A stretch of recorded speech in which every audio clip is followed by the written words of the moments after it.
Olá, amigos, sejam bem-vindos a mais um vídeo do meu canal. Eu sou Lucas Knipe. Vamos falar sobre tênis e o resumo do primeiro dia do ATP 500 de Basel, do ATP 500 de Viena, os últimos ATP 500 de 2025, né? Uma das últimas chances também de se colocar na disputa para a corrida para Turim, né? Até porque assim, esses torneios antecedem o Masters 1000 de Paris, ali que obviamente a gente vai ter mais pontos de disputa e uma possibilidade maior de, né, assim, a gente ter uma mudança entre os 8 que vão jogar em Turim, né, na disputa do ATP Finals. Mas, de qualquer maneira, a gente tem resultados aqui importantes que aconteceram nos jogos de hoje e vamos comentar todos eles pedindo que você deixe seu like, se inscreva no canal, compartilhe esse vídeo e vamos para os jogos. O primeiro deles, Jenson Brooksby vencendo o Alexander Miller. Olha, que ano de recuperação do Brooksby. Não custa lembrar que ele teve que ficar, acho que 18 meses afastado, né, uma punição do antidoping, mas ainda assim, uma recuperação já quase adentrando dentro do top 50, né? Um baita ano do Brooksby, 6-4, 6-3, é um cara que se garante mais que o Miller nas quadras duras, excelente agilidade, ele se movimenta muito bem no fundo de quadra, grande jogador e, assim, como eu disse, para um ano de um cara que estava há muito tempo parado, ele se saiu muito bem. Ele tem também o luxo de ser americano, e aí com o americano tem muito título, disputa, né, de torneios nos Estados Unidos, ele ganha muitos convites e se aproveitou bem disso. Mas tem mérito dele também pelas performances. Não adianta nada você ser convidado para um monte de torneio e não ganhar os jogos.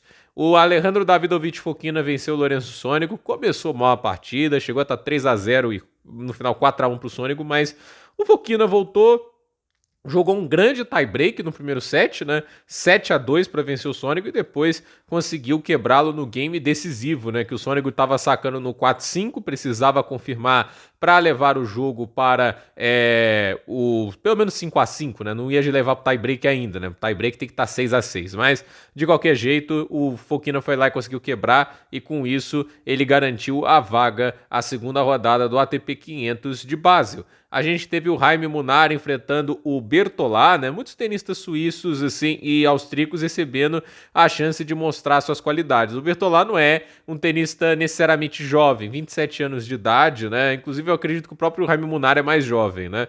Mas assim, no final o espanhol levou a melhor, 6-2, 6-4. Às vezes tem uma casca de banana, sai um jovem talento absurdo, como é o caso do Henry Burnett, né? Que é apenas o 481 do mundo, mas deu um trabalhão para o Jakub Menzik. Mas o cabeça de chave 7, número 19 do mundo, venceu o jogo por 2-1, 7-6, 6-7, 6-3.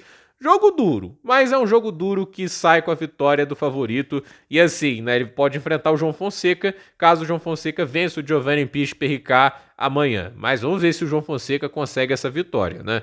E assim, o que a gente tem para Basel amanhã? Olha, às 7 da manhã, Baez e Opelka. O Davi Goffin vai enfrentar o Marin Cilic às 9 da manhã. O Rinderknecht vai enfrentar o Collignon. Aí a gente tem Giovanni Piche Perricá contra o João Fonseca. 10h10 está agendado, mas há de se ressaltar, esse é o jogo na sequência de Davi Goffin e Collignon. Então tem que esperar. Não, Davi Goffin e Cilic, né? Me corrigindo aqui. Tem que esperar esse jogo acabar e aí a gente vai ver em Piche Perricá e o João Fonseca, né? Marcos Giron e Denis Shapovalov. Mad Kratz contra o Ben Shelton e o Kecmanovic vai enfrentar o Stanislas Wawrinka no jogo que fecha este dia do ATP 500 de Basel. E agora indo para Viena, a gente teve jogos como o Brandon Nakashima vencendo o Luciano Darderi, 2-0, 6-2, 7-5, né? E assim, né, eu me choquei um pouco ao descobrir que o Darderi já é o 26 do mundo, né? Esse é um cara também consistente, né? A gente não vê ele muito dele, não é um cara lá com o maior teto de produção de todos, mas ele foi bem nesses ATPs 250, quando surgiu a oportunidade, e assim, nos grandes torneios, ele não faz tão feio não perde normalmente para tenistas fracos, mas a questão é que é até errado usar o termo tenista fraco, né? Porque a verdade pra estar no top 100 você tem que jogar bola, né? Mas assim, enfrentou um Nakashima, que eu não sou maior fã, mas tá longe de ser um bobão, né? E aproveitou a oportunidade para vencer o italiano por 2-0, 6-2, 7-5. Alejandro Tabilo enfrentou o Alexander Bublik e o Kazakh venceu, né? É engraçado pensar que os melhores resultados do Bublik no ano são em quadra de saibro, não é na quadradura. Ele ganhou 2 ATP 250 no saibro, ele tudo bem, ganhou um ATP 500 na grama, né?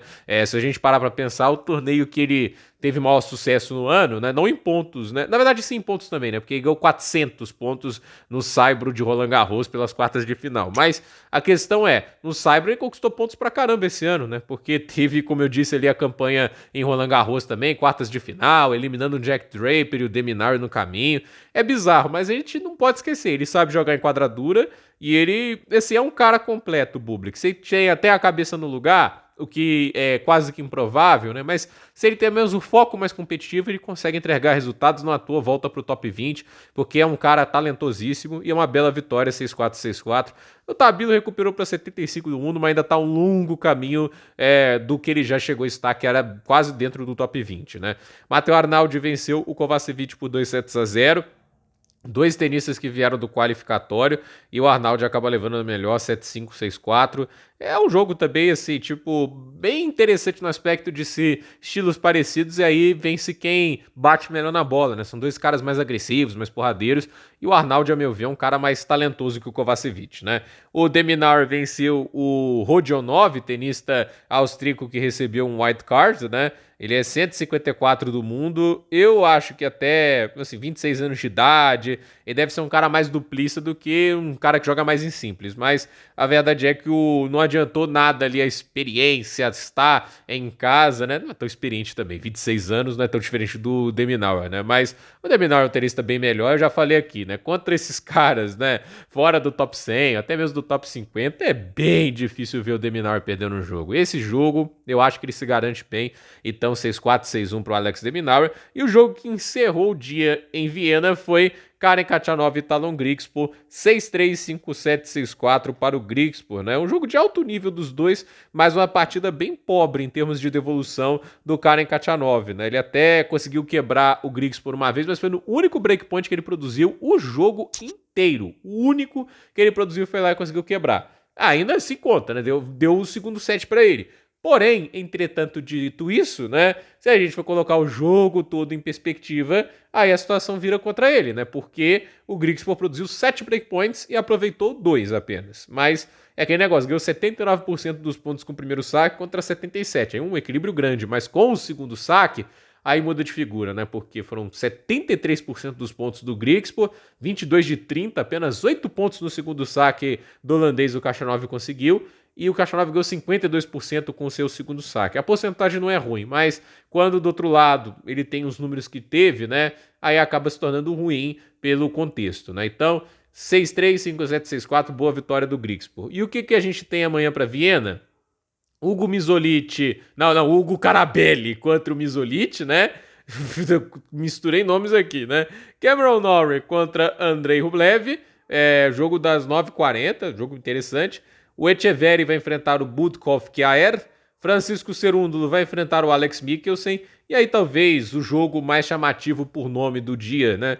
É Stefanos Tsitsipas contra Lorenzo Musetti. É por nome, né? Porque pelo que o Tsitsipas vem jogando, né? E o Jacob Furlan vai enfrentar o Alexander Zverev, né? Vamos ver se o Zverev aproveita essa oportunidade, né? Não é uma moleza completamente, mas também, assim, perder pro Furlan com o nível de tênis que o Zverev é capaz de jogar, isso é o tipo de coisa que não dá pra passar pano de forma alguma. Então, gente, por esse vídeo é isso. Dúvida nos comentários, deixe seu like, se inscreva no canal, compartilhe esse vídeo e até o próximo vídeo.